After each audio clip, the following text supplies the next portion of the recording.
Hello students, मैं doctor श्रुति कक्कड़ और आज हमारा टॉपिक है आई ए रिचर्ड्स अर्थात Ivoire arm strong Richards. Richards के बारे में चर्चा करने से पहले हम थोड़ा चर्चा करेंगे पाश्चात्य सौंदर्य शास्त्र और भारतीय सौंदर्य शास्त्र के ऊपर कि पाश्चात्य सौंदर्य शास्त्र और भारतीय सौंदर्य शास्त्र में क्या अंतर है। पाश्चात्य सौंदर्य शास्त्र जो है वो उसमें मूल कला साहित्य को माना गया है, अर्थात कविता को मूल कला माना गया है और उसी को लेकर के जो भी उदाहरण दिए जाते थे वो कविता के ही दिए जाते थे। और भारतीय जो सौंदर्य शास्त्र है उसमें मूल कला जो है वो नाटक को माना गया है, जिसमें सभी कलाओं का समावेश होता है। ये जो पूरा आर्ट क्रिटिसिज्म है उसमें तीन चीज़ें होती हैं। एक तो भाव की चर्चा की जाती है कि भाव क्या होता है। दूसरा होता है कि भाव जो है वो उद्दीप्त कैसे होता है। और तीसरी चर्चा होती है कि कला में उसकी अभिव्यक्ति कैसे होती है। तो जो पाश्चात्य सौंदर्य शास्त्र है वो किसी एक चीज़ को लेकर के चलता है, या तो वो भाव क्या होता है अर्थात इसकी चर्चा करते हैं अनुभववादी, और दूसरा जो है कि भाव उद्दीप्त कैसे होता है ये चर्चा होती है संप्रेषण के अंतर्गत। और तीसरी जो है कि कला की में उसकी अभिव्यक्ति कैसे होती है अर्थात भाव की अभिव्यक्ति कला में कैसे होती है, इसकी चर्चा होती है एक्सप्रेशन अभिव्यंजना के अंतर्गत।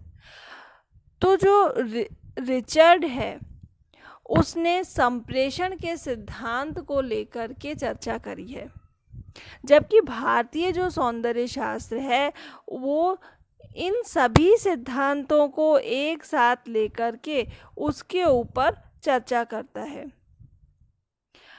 पाश्चात्य सौंदर्य शास्त्र जो है वो केवल एक ही चीज को लेकर चर्चा करता है और भारतीय सौंदर्य शास्त्र सभी को समाहित करते हुए चर्चा करता है, अर्थात भाव क्या है, वो कैसे उद्दीप्त होता है और उसकी अभिव्यक्ति कैसे होती है।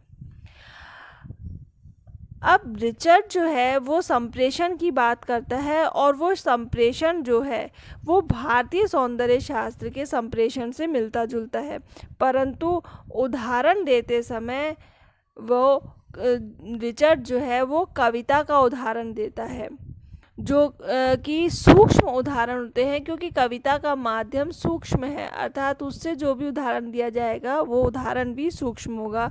और भारतीय सौंदर्य शास्त्र में सूक्ष्म उदाहरण भी दिए जाते हैं, स्थूल उदाहरण भी दिए जाते हैं, क्योंकि नाटक को मूल कला माना गया और नाटक के अंदर सभी कलाओं को समाहित माना गया है, जिनमें किसी का माध्यम सूक्ष्म और किसी का माध्यम स्थूल है। तो ये जो मूल अंतर है वो है पाश्चात्य सौंदर्य शास्त्र और भारतीय सौंदर्य शास्त्र के अंदर। अब ये जो रिचर्ड है वो दो बातों की चर्चा करता है, एक तो करता है संप्रेषण के सिद्धांत की और दूसरा करता है कि मूल्य कला के मूल्य की चर्चा करता है। अब ये मूल्य क्या होता है? मूल्य जो है वो कोई भाव है जिसका संप्रेषण हुआ है, उसका सामाजिक रूप से क्या मूल्य है, व्यक्तिगत रूप से क्या मूल्य है, आदर्श रूप में उसका क्या मूल्य है, इसके बारे में चर्चा की जाती है। और ये मूल्य जो है वो कैसे तय किया जाता है, तो इसके लिए रिचर्ड ने बताया है कि यदि कोई भाव हमारे काम का है और यदि वो हमारे अन्य भावों को हानि नहीं पहुंचाता है तो उसका मूल्य हमारे लिए अधिक है, और यदि संप्रेषण होने पर कोई भाव हमारे अन्य भावों को हानि पहुंचाए तो वो मूल्यवान नहीं है। इसको हम एक उदाहरण के थ्रू समझेंगे, जैसे दुखांत नाटक का उदाहरण दें कि दुख की चीज़ देखने पर मन को कष्ट होता है और आँखों को भी कष्ट होता है, परंतु वो हमारे वो जो है वो हमारे मन के ऐसे बहुत से भावों के लिए एक मार्ग निकालता है जिससे हमारा मन स्वस्थ रहे। और वो जो दुखांत नाटक है वो हमारे में उदात्त की उनको देखने से हमारे में उदात्त की भावना उत्पन्न होती है। क्यों? क्योंकि जो भाव हमारे मन में दबे रह गए हैं वो उस ट्रेजेडी को देखने से या उस ट्रेजेडी को सुनने से हमारे मन के बाहर आते हैं, जिससे हमारा मन जो है वो स्वस्थ और निर्मल हो जाता है। इसलिए जो ट्रेजेडी है उसका मूल्य कॉमेडी से ज़्यादा है। ये बात रिचर्ड ने सिद्ध करने की कोशिश करी है। हालांकि कुछ चीज़ें हैं वो हमें देखने में बुरी लगती है, पर उनसे हमारे मन का मैल साफ हो जाता है, इसलिए ट्रेजेडी भी हमें अच्छी लगती है। ठीक है, तो जो रिचर्ड है उसने इन दो सिद्धांतों को लेकर के चर्चा करी, जिसकी आगे हम विस्तार से चर्चा करेंगे। अब हम रिचर्ड के बारे में आगे पढ़ते हैं कि आइए रिचर्ड जो हैं उनका जन्म 1893 अर्थात 1893 में हुआ था और ये हार्वर्ड विश्वविद्यालय में अंग्रेजी के प्रोफेसर रहे थे।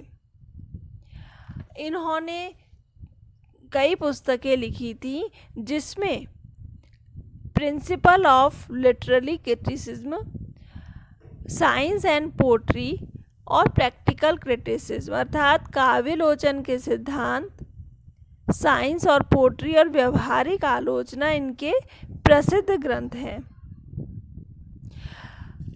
रिचर्ड जो थे वो मनोविज्ञान के क्षेत्र से साहित्य के क्षेत्र में आए थे, अतः उन्होंने मनोविज्ञान की सहायता से कविता की सार्थकता और महत्व के संबंध में नए तर्क प्रस्तुत किए और अपने काव्य सिद्धांत दिए। आधुनिक युग में विज्ञान और भौतिकवाद के प्रभाव के बढ़ने से बहुत से लोग ऐसा मानने लगे थे, ऐसा सोचने लगे थे कि अब कविता और कल्पना का कोई भविष्य नहीं है, प्राचीन मूल्यों का विघटन होने लगा है। और इस भौतिकता में रिचर्ड ने ये सोचा कि नहीं, भौतिकता के कारण हमारे जो दृष्टिकोण हैं उससे जो प्रतिबिंब बने हैं उससे व्यक्ति के मन में अंतर्द्वंद बढ़ रहा है, और ऐसे समय में उस अंतर्द्वंद से बचाने के लिए कविता और अन्य कलाएं ही हैं जो कि मनुष्य का मानसिक संतुलन जो है उसे बरकरार रख सकती है। इन कलाओं के द्वारा मनुष्य जो है मानसिक रूप से स्वस्थ रह पाएगा, ऐसा रिचर्ड का मानना था। और इसी आधार पर रिचर्ड ने दो प्रमुख सिद्धांत दिए। उसमें से पहला सिद्धांत था कला का मूल्यवादी या उपयोगितावादी सिद्धांत, और दूसरा सिद्धांत था संप्रेषण का सिद्धांत। इस वीडियो में हम केवल कला के मूल्यवादी सिद्धांत के बारे में चर्चा करेंगे, क्योंकि काफ़ी लंबा वीडियो जाएगा। मैं दूसरा वीडियो संप्रेषण के सिद्धांत का भी बनाकर डाल दूंगी। कला का मूल्यवादी या उपयोगितावादी सिद्धांत।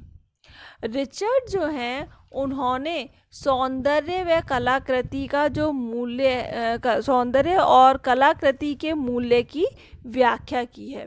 रिचर्ड के अनुसार कलाकृति का मूल्य यह है कि वो हमारे मन में विरोधी मनोवेगों के बीच में व्यवस्था या संतुलन उत्पन्न करती है।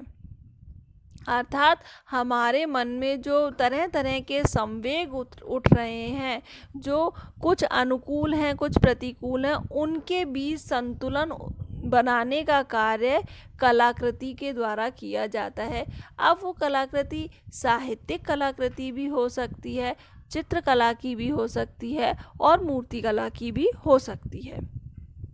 रिचर्ड कहते हैं कि मानव मन में निरंतर आवेग उत्पन्न होते हैं और उनसे कुछ एक दूसरे से जुड़े रहते हैं, कुछ अनुकूल होते हैं, कुछ प्रतिकूल होते हैं, कुछ प्रवृत्ति मूलक होते हैं और कुछ निवृत्ति मूलक होते हैं। इन दोनों में संतुलन उत्पन्न करने का कार्य जो है वो कला करती है, और कला का मूल्य जो है वो हमारी मानसिक भूख की शांति हमारी जो मानसिक भूख है उसको शांत करने का काम करता है।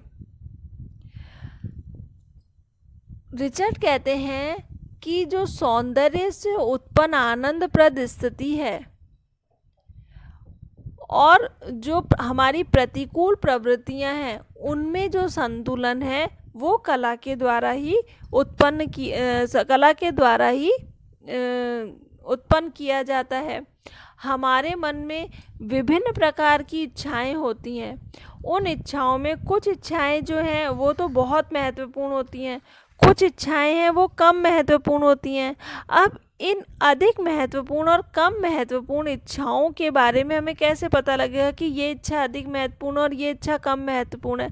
तो इसके लिए रिचर्ड ने कहा है कि जिस इच्छा के बारे में सोचते ही हमारा मन जो है वो व्याकुल हो उठे या हम बेचैन हो जाएं उसको पूरा करने के लिए, तो वो इच्छा जो है वो मन की सबसे महत्वपूर्ण इच्छा होती है।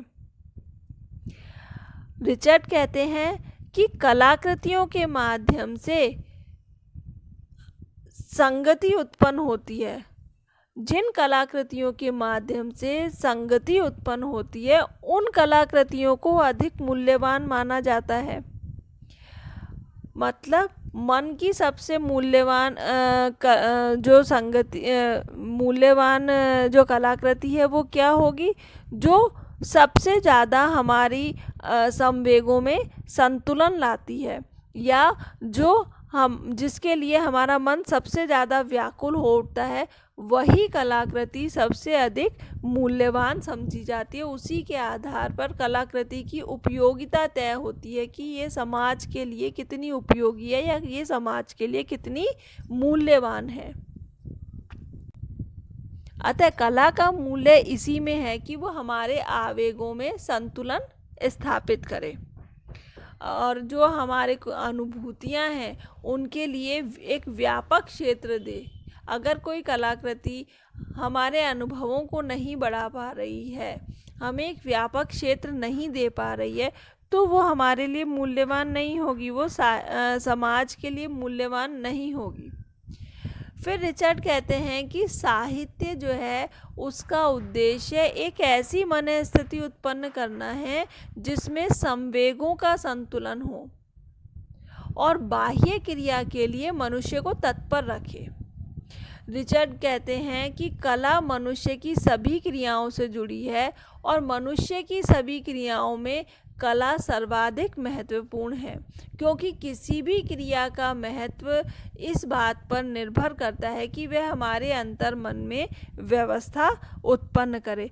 तो इस पूरे उसका निचोड़ यही कहा है रिचर्ड ने कि कला की मूल्यवानता या कला की उपयोगिता इसी बात पर निर्भर करती है कि वो समाज के लिए कितनी लाभदायक है या मनुष्य में कितने मनुष्य के भाव और मनुष्य के अनुभवों में वो कितना तालमेल बिठा रही है। यही कला की मूल्यता को निर्धारित करता है। यहाँ मैं अपना वीडियो अभी ख़त्म कर रही हूँ। संप्रेषण का सिद्धांत जो है वो मैं अगले वीडियो में दूंगी, क्योंकि ये वीडियो अगर मैं इसमें संप्रेषण का सिद्धांत लूँगी तो काफ़ी लंबा हो जाएगा। Thank you.